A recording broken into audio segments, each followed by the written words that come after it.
నేను ఆయన పక్కన పెట్టుకుని చెప్పాలి. ఆయన నలిగిపోయారు. జైల్లో చూశాను ఆయన. పాపం భువనేశ్వర్ గారి బాధను చూశాను. నేను అనుకున్నాను, అమ్మ మీరు కన్నీళ్ళు పెట్టకండి, మంచి రోజులు వస్తాయని చెప్పిన మంచి రోజులు వచ్చినాయి.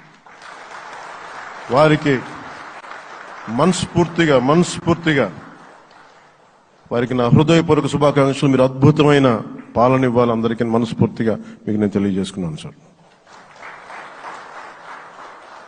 సో పరిపాలించినటువంటి వ్యక్తి యొక్క ప్రవర్తన చూసిన తర్వాత ఇలాంటి వ్యక్తి పాలనకు పనికిరాడనే ఉద్దేశంతో ఓట్లు చేసే పరిస్థితికి వచ్చారు.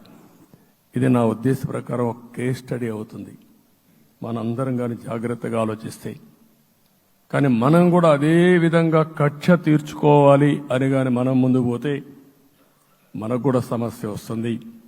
అదే సమయంలో ఒకటే చెప్తున్నా, తప్పు చేసిన వాడిని క్షమించి పూర్తిగా వదిలిపెడితే కూడా మళ్ళా అలవాటుగా మారుతుంది. తప్పు చేసిన వాళ్లకు శిక్ష పడవలసిన అవసరం ఉంది, చట్టపరంగా శిక్షించాల్సిన అవసరం ఉంది.